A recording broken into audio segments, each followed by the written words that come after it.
Q35 가업 상속 공제 제대로 받으려면 하도록 하죠. 자, 가업 상속 공제에 대한 얘기가 이제 또 나옵니다. 가업 상속 공제 케이스 한번 보죠. 중소기업을 운영하는 아버님이 얼마 전 갑자기 돌아가셨습니다. 그러니까 위에 제목도 뭐야? Q35에도 가업 상속 공제라는 거야. 다시 말해서 뭐냐면 상속이 일어나고 나서 뭔가를 진행하는 거야. 오케이? 중소기업 운영하던 아버님이 얼마 전 갑자기 돌아가셨습니다. 유족들 사이에서는 아버님이 운영하던 회사를 상속하는 것과 관련해 가장 효율적인 방법이 무엇일지 논의가 있었습니다. 주변의 도움을 받던 과정에서 가업 상속 공제 제도가 있다는 것을 알게 됐는데 이 제도를 적용받으려면 구체적으로 어떤 요건을 갖춰야 하는지 궁금합니다. 라고 하는 거야. 오케이? 여러분들 이러한 내용들은 이런 거예요. 시대가 약간 좀 바뀐 부분들에 대한 얘기들을 조금만 좀 가지고 해봅시다. 예전에는 장례식장에 가게 되면 말이에요. 뭐 조문하고 뭐 한 다음에 앉아서 나누는 얘기가 뭐냐면 뭐 이렇게 저렇게 하다가 뭐 조이가 얼마 냈니? 그럼 뭐 얼마 냈어? 뭐 그게 1차적인 거. 그 두 번째는 뭐냐 그러면 흔히들 얘기했을 때 뭐냐 그러면 돌아가셨어. 그랬을 적에 이 부분들에 대한 거는 뭐 보험하는 사람들이 있을 때 보험금이 얼마가 된다. 보험 가입해놨나 그 사람? 뭐 이런 식의 얘기가 오고 갔었잖아요. 그죠? 뭐 그렇게 돼가지고서 여하튼 간에 그건 보험금이 얼마 나갔네. 뭐 유족들한테 얼마 나갔네. 이런 얘기가 오고 갔어. 그런데 시간이 바뀌어서 지금은 기업체를 운영하시던 분들의 상가집에를 가게 되게 되면 바로 이런 얘기가 나와요. 오케이? 그러니까 당연하게 이 방송을 들으시는 자산가나 기업을 운영하시는 분들은 내가 사망을 했을 적에 아니면 그거에 관련되어 있는 특수 관계인들은 뭐냐 그러면 우리의 가장이 누군가가 사망이 됐을 적에 유고가 발생이 됐을 적에 이 기업을 어떻게 할 것인가라고 하는 부분들에 대한 거가 고민이 있는 거고 그리고 이것을 가지고 비즈니스 하시는 분들은 당연히 그런 질의가 나왔을 적에 장례시장에서 이런 부분들에 대한 얘기들을 해주는 게 굉장히 중요한 거죠. 오케이? 그래서 뭐 빚이 많다. 뭐 빚이 많고 아니 뭐 해보니까 뭐 상속이 되려서 받아내는 게 됐다. 빚이 많을 경우에 한정승인 뭐 이런 얘기도 서로 오고 가는 거고 괜찮다. 그래서 가업상속공제를 받는 형태도 뭐가 있다. 뭐 이런 부분들에 대한 내용이 나와야 되는 거예요. 그러니까 시대적인 흐름 변화상 이 책이 굉장히 잘 돼 있다고 하지만 이게 시대적인 트렌드라는 거예요. 그러니까 앞으로는 어떻게 되겠어요? 고령화 사회가 더 되면서 어떻게 되겠어요? 이런 얘기들이 더 많이 나오기 때문에 이러한 부분들에 대한 거를 모르고선 여러분들께서 사업을 하시거나 또 이런 거를 한다 할 때 그거는 안 되는 것 같아요. 그러니까 이러한 부분들에 대한 것들을 여러분들 제가 강조를 수없이 하는 부분들이지만 잘 체크해 보세요. 굉장히 중요한 내용들이 많이 있어요. 오케이. 자, 한번 보도록 합시다. 자, 106페이지 첫 번째. 최근 중소 중견기업의 경영자들의 고령화로 인해서 여기에 가업승계의 주요 관심사가 대두되고 있습니다. 딱 나오잖아요. 그렇죠? 그래서 이런 거야. 그런데 여기에 나오는 건 뭐냐 그러면 요건이라는 게 있어야 돼요. 국내 거주자 피상속이 생전에 몇 년 이상 10년 이상 운영하던 중소기업이야. 그러니까 10년이 안 되는 데는 돼야 안 돼. 안 되는 내용이에요. 오케이? 그러니까 최소 기준이 몇 년? 10년이라고 하는 게 여기 나오는 거야. 그 다음에 최대 몇 프로? 500억까지의 상속공제를 받을 수가 있대. 괜찮은 거예요. 500억 부분들에 대한 거. 여러분들 만약에 500억이라는 거 해가지고서 세금 낸다고 쳐봐요. 반 뚝 준다면 200억, 250억, 뭐 이렇게 세금 나오잖아요. 근데 그런 부분들에 대한 것을 가지고 공제해 준다고 하는 거니까 당연하게 이거 기울일 수밖에 없는 형태가 돼요. 오케이? 그래서 이런 부분들에 대한 몇 가지 피상속일의 요건 중에서 말씀을 드렸지만 이런 요건들 부분들에 대한 거를 이제 갖춰야 되는 거예요. 오케이? 자, 거기 보세요. 피상속인의 10년 이상 계속해서 경영해온 중소기업 또는 중견기업. 중견기업은 뭐야? 3년째 평균 매출액이 뭐야? 3천억 미만이라는 거야. 오케이. 피상속인 10년 이상 계속해서 법인의 발행주식 50% 이상. 오케이. 이것을 가지고 있으면서 되는 거야. 오케이. 자, 그 다음에 중간 불러 봅시다. 피상속인은 상속 개시일 현재 기준으로 거주자에 해당하여며. 오케이. 거주자. 183일 이상 어디에? 국내 거주하고 있는 사람은 거주자. 그렇지 않은 사람은 비거주자. 피상속인이 첫 번째 가업의 영유기간 동안에 가업 영유기간의 50% 이상. 오케이. 10년 이상. 오케이. 우리 아까 나왔었죠. 그 다음에 여기 소급해 10년 중 5년 이상 기간을 갖다 뭐다? 어느 하나에 해당하는 기간을 모르다 대표이사로 제촉하면 되는 거야.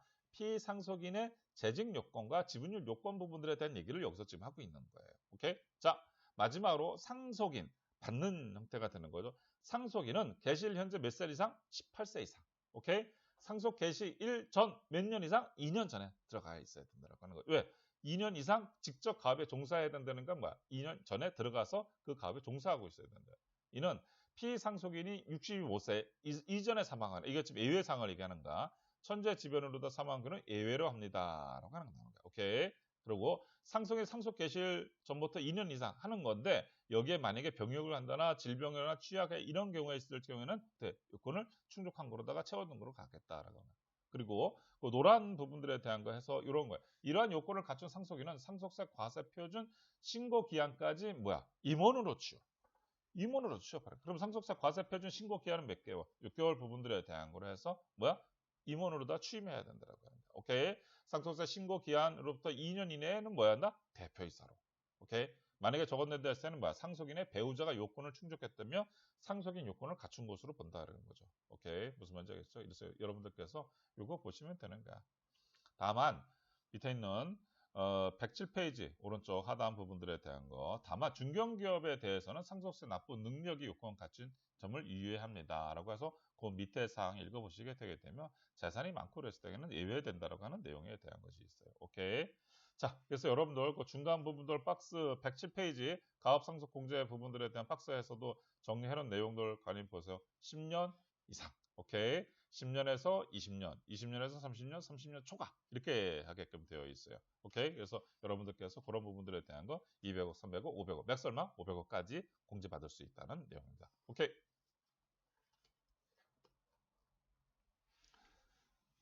자, Q36 가업 상속 공제 꼭 챙겨야 할 사후 의무예요. 사후 의무를 보자는 겁니다. 뭐냐 그러면 아까는 가업 상속 공제를 받으려고 하는 거를 Q35에서는 얘기했다 그러면 Q36에서는 뭐냐면 그것을 받고 난 사후 의무를 가지고 얘기를 하는 내용이 되는 거예요. 그러니까 이게 전에도 요건이 있지만 사후의 요건들이 굉장히 중요한 내용들이 여기에 있어요. 그래서 그러한 부분들에 대한 거를 가지고서 보자라고 하는 부분들에 대한 걸 보시면 됩니다.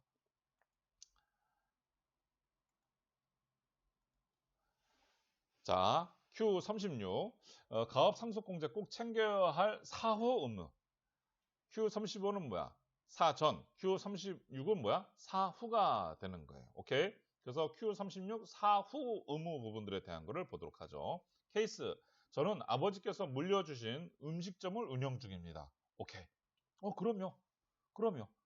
이 부분들에 대한 것은 개인 사업자나 법인이나 가업성 공동이나 다 적용이 돼요. 오케이. 저는 아버지께서 물려주신 음식점을 운영 중입니다. 가업 상속 공제 요건을 모두 충족해 상증법에 따른 가업 상속 공제 제도 받았습니다.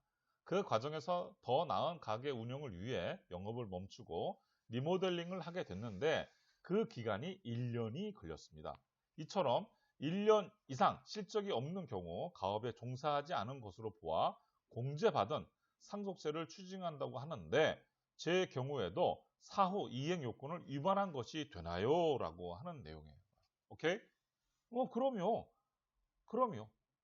그 사후 요건. 그러니까 여러분들 생각을 해보세요. 국가가 말 그대로다가 200억, 300억, 500억을 그래, 괜찮아. 라고 해서 해줬을 적에는 그 사후 요건을 들여다보겠다는 거야. 얘네들이 정상적으로 하는 거야. 그런데 그 중에 뭐가 있냐 그러면 이런 거가 말 그대로다가 혜택을 다 받아놓은 거지. 그 혜택을 다 받아놓고 나서 1년 이상 휴업을 하거나 그렇죠. 실적이 없는 경우가 될 경우에서 어떻게 되는 거야? 얘네들은 혜택만 다 받아놓고 나가지고 자식들이 이거 아무것도 안 해? 그럼 어떻게 될까? 다시 추징하러 들어가는 거죠. 국가가. 오케이? 이놈들 이래가지고서. 그러니까 이런 부분들에 대한 사후 의무는 당연히 국가가 할 수 있는 사항이고 이것을 혜택을 받으신 분들은 그걸 지킬 의무가 있는 형태가 되는 거죠. 자, 보도록 하죠. 108페이지예요. 108페이지 첫 번째 블락. 가업 상속 공제와 관련된 과세 관청은 가업 상속 이후 가업 상속인의 세법이 정하는 사회 의무 이행 요건을 적법하게 이행했는지 매년 점검하고 있어야 되는 거야. 언제? 매년 하고 있대. 매년. 오케이. 만약 위반 사항이 발견되면 당초 공제받은 금액의 사후 의무 기간 의무 위반 기간에 따른 추징률 대한 거를 곱한 금액을 당초에 상속세 과세가액에 포함시켜 상속세를 부과하는 형태가 되는 거죠. 오케이? 그런데 여러분들 108페이지 봐봐요. 사후 의무 이행 위반 사유는 가업 상속인이 상속 개시일부터 몇 년이에요? 7년 이내에 정당한 사유 없이 해당 가업에 대한 것을 이게 옛날엔 10년 했었는데 7년으로 다 그냥 줄어든 거예요. 오케이? 그러니까 5년 이하 부분도 5년에서 7년, 7년에서 이상 이렇게 되면 7년 초가 되게 되면 어떻게 되는 거야? 없다는 거야. 그러니까 10년에서 7년으로 더 줄어드는 형태가 되는 거야. 오케이? 그런데 만약에 7년 이내에 정당한 사유 없이 첫 번째 해당 가업용 자산에 대해서 20% 이상 처분한 경우 야 그러면 안 돼! 이런 거가 되는 거죠. 오케이? 두 번째 해당 상속인이 가업에 종사하지 아니하게 된 경우 오케이? 세 번째 주식 등을 상속받은 상속인의 지분이 감소되는 경우 오케이? 네 번째 각 사업연대 정규직 근로자 수의 평균 기준 고용인원이 80%에 미달하면서 각 사업연대 정규직 근로자 지급 총급여액 기준 총급여액이 80%에 미달하는 경우 오케이? 다섯 번째 상속이 개시된 사업연도 말부터 7년간 정규직 근로자 수의 전체 평균이 기준 고용인에 미달하면서 상속이 개시된 사업연도 말부터 7년간 총급여의 전체 평균 기준 총급여액이 미달하는 경우. 너무 많죠? 너무 많죠? 이 말이 약간 복잡하기도 해놓고 이게 좀 적어된가. 근데 아무튼 이러한 부분들에 대한 요건들이 사후 요건이 되는 거야. 그러니까 굉장히 까다롭다라고 할 수도 있어요. 그런데 실제로다가 내용을 지금 책에서는 굉장히 어렵게 있는 사항들을 펼쳐다 보니까 어려운 것 같지만 사실 내용을 딱 정리해 보게 되면 별거 아닌 내용들도 돼요. 오케이? 그러나 분명한 건 뭐다? 이 공제에 대한 혜택을 주는 대신에 사후 관리 요건이 상당히 많다라고 하는 부분들에 대한 거예요. 오케이? 그래서 여러분들께서 만약 이 부분들에 대한 혜택을 보시기 전에 이것이 과연 가능한지를 미리 사후 부분들에 대한 거를 체크해 주시는 게 좋아요. 오케이? 자, 109페이지 왼쪽 첫 번째. 그래서 2번 보게 되게 되면 거기 나와 있죠. 사유와 관련된 2번에 대한 사유와 관련된 있는 거. 2번에 대한 거. 상속이 가업에 종사하지 아니하는 경우에 대한 얘기를 하는 거죠. 108페이지 두 번째 2번. 그렇죠? 해당 상속인이 가업에 종사하지 않은 경우를 109페이지 지금 가운데 왼쪽 첫 번째 블록에서 얘기하는 거야. 해당 사유와 관련해 같은 법 시행령에서는 해당 가업을 몇 년 이상 1년 휴업. 그렇죠? 실적이 없는 경우를 포함해서 폐업하거나 하는 경우도 어떻게 되는가? 얘가 이 부분을 사후 의무를 위반한 거야. 그러니까 아까 가게문을 닫고 나서 1년 동안 부분들에 대한 걸 만약에 한다? 그럼 얘 문제 돼 안 돼? 문제 되는 거예요. 오케이? 그러니까 문제가 되는 거야. 그래서 그러니까 당연하게 이런 부분들에 대한 거를 가지고 질의를 한 형태가 되는 거야. 질의를 한 거야. 그러니까 이 부분들에 대한 얘기들을 가지고서 이제 풀어가는 형태가 되는 거죠. 오케이? 풀어가는 내용들에 대한 거를 같이 보면 돼요. 오케이? 109페이지 봐봐요. 실제로 자산의 리모델링 공사 지원으로 인해 1년 이상 매출이 발생하지 않아 상속세가 추진된 사안에서 조세심판원은 리모델링 공사가 가업의 확대, 생계 발전을 위한 영업준비 일환으로 영업활동 일부에 해당하고 해당 공사기간 휴업 신고 없이 건설 중인 자산관리 등 통상적 업무 관리를 수행했다는 점을 인정했다. 무슨 말인지 알겠어요? 그러니까 이러한 내용이 있다 그러면 그런 부분들에 대한 참작은 어떻게 된다? 참작해 가업에 사업 실적이 있는지를 판단해야 해서 얘는 이렇게 되는 거니까 오케이 뭐 그 말 이해하겠어 라고 해서 백업 페이지 두 번째 이제 중간 하단한 파란색 보게 되면 가업을 1년 이상 휴업 한 경우로 보기 어렵다라고 판단해 준 거야. 조세심판원에서. 오케이? 조세심판원에서 이런 부분들에 대한 것은 맨 밑에 경우에는 예외가 적용될 수 있다라고 하는 거지. 오케이? 그러니까 여기 나온 것처럼 뭐냐 그러면 가업에 대한 것을 1년 이상 실적이 없고 여러 가지가 되지만 말 그대로 가업을 더 확대, 승계 발전을 하기 위해서 영업 준비를 하고 해서 또 해당 공사기간 휴업 신고 없이 말 그대로 어떻게 돼요? 계속해가지고 뭐 낼 세금이라든지 여러 가지를 계속 내면서 자산관리 등의 통상적 업무를 수행했다 그러면 이 부분들은 어떻게 되는가? 예외로 인정해주겠다라고 하는 내용입니다.